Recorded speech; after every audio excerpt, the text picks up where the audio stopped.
Bismillahirrahmanirrahim. Assalamualaikum warahmatullahi wabarakatuh.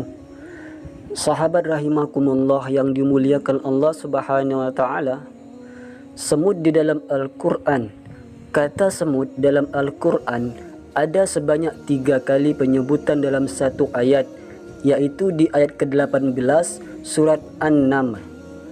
Ayat ke-18 surat An-Naml menceritakan ketika Nabi Sulaiman alaihissalam bersama pasukannya melewati sebuah lembah semut. Lalu seekor semut memperingatkan koloni lainnya untuk segera memasuki sarang karena khawatir jika terinjak oleh Nabi Sulaiman alaihissalam dan pasukannya. Hingga apabila mereka sampai di lembah semut, berkatalah seekor semut, "Hai semut-semut, masuklah ke dalam sarang-sarangmu agar kamu tidak diinjak oleh Sulaiman dan tentaranya, sedangkan mereka tidak menyadarinya." Sisa makanan yang enggak langsung dibersihkan biasanya jadi undangan manis untuk semut agar datang menghampiri. Akan tetapi, ternyata banyak semut di rumah enggak hanya bisa diperakasai oleh hal tersebut saja. Bahkan dalam sebuah pandangan yang mengungkapkan bila banyak semut di rumah bisa jadi petanda adanya rasa iri dari orang lain. Lantas, apakah benar demikian? Berikut ini penjelasannya menurut Islam yang sudah dirangkum dari berbagai sumber. Sahabat rahimakumullah yang dimuliakan Allah Subhanahu wa taala. Yang pertama, tanda akan datangnya rezeki.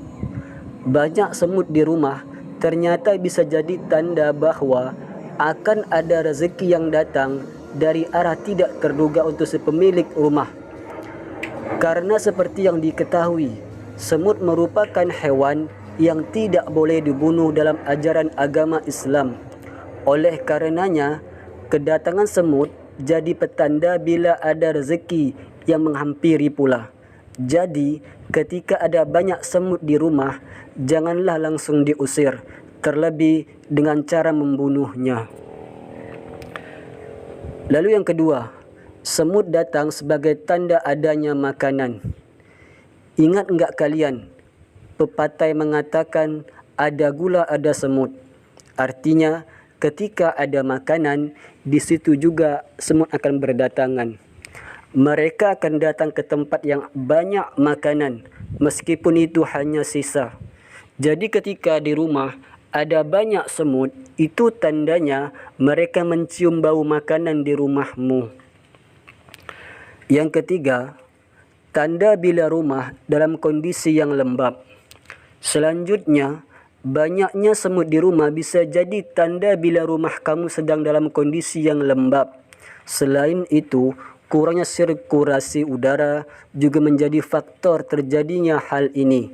Kondisi tersebut karena semut pada dasarnya suka tempat yang lembab.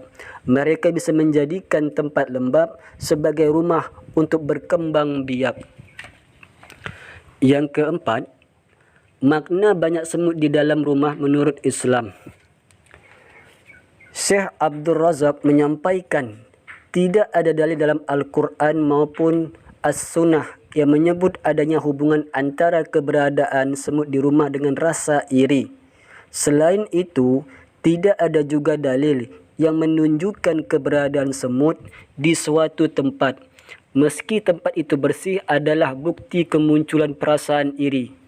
Ia pun mengatakan bila dibolehkan bagi seseorang untuk menyingkirkan semut dengan sesuatu yang bukan dari api, ia ini dengan sesuatu yang lainnya.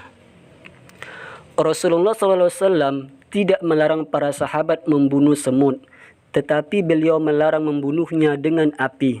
Karena jika Anda harus menyingkirkannya, maka cara membunuh yang terbaik adalah tidak dengan api. Islam telah mengajarkan cara menjaga diri dari rasa iri. Syekh Abdul Razak menuturkan di antaranya yaitu dengan membaca surat Al-Fatihah, ayat Kursi, akhir surat Al-Baqarah, surat Al-Ikhlas 3 kali, surat Al-Falaq 3 kali, dan surat An-Nas 3 kali.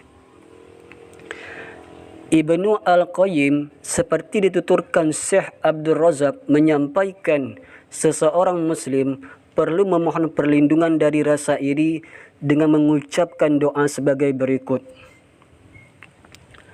Dengan nama Allah, aku meruqyahmu dan Allah akan menyembuhkanmu dari segala sesuatu yang menyakitkanmu, dari setiap jiwa atau mata yang hasad.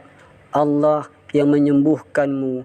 Dengan nama Allah, aku meruqyahmu. Dengan nama Allah yang menyembuhkanmu dan menjagamu dari segala penyakit, dari segala kejahatan orang yang dengki ketika ia dengki, dan dari kejahatan orang yang matanya hasad.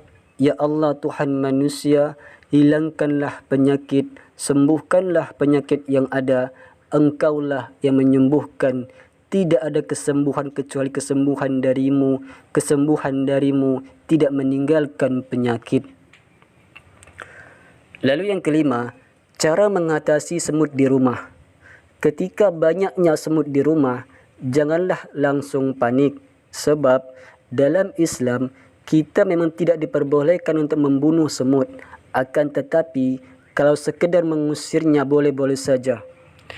Berikut ini ada beberapa cara yang bisa kamu lakukan. Taburkanlah tepung di sekitar area tempat semut berkumpul. Dengan begitu, mereka akan sulit untuk melewatinya. Siapkan air lemon dan gunakan untuk menyemprot area yang banyak semutnya. Semut cenderung menghindari dari bau asam dari lemon. Pakailah produk dapur khusus untuk mengusir semut. Menaburkan lada di area tempat semut berkumpul, karena rasa pedas dari lada atau merica tidak disukai oleh semut. Pakailah essential oil yang mengandung peppermint dengan cara mencampurkannya dengan air, kemudian semprotkan di area dapur, jendela, atau pintu tempat masuknya semut. Taburkan bubuk kayu manis karena semut kurang menyukai aroma dari kayu manis. Tutup setiap lubang yang ada di rumah supaya semut tidak berkembang biak. Bersihkan atau rapikan makanan-makanan yang disukai semut agar tidak menjadi incaran dan titik berkumpulnya semut. Selalu bersihkan perabotan rumah, terutama dari tetesan air bekas, cemilan untuk menghindari semut.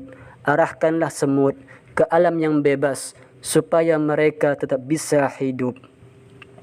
Sahabat rahimakumullah yang dimuliakan Allah Subhanahu wa taala, itulah dia penjelasan mengenai makna sesungguhnya bila ada banyak semut di dalam rumah menurut Islam. Jadi kita enggak usah khawatir atau takut akan terjadi hal yang berbahaya. Percaya saja dengan Allah Subhanahu wa taala dan teruslah melakukan kebaikan. Semoga apa yang saya sampaikan bermanfaat. Singkat cerita, wassalamualaikum warahmatullahi wabarakatuh.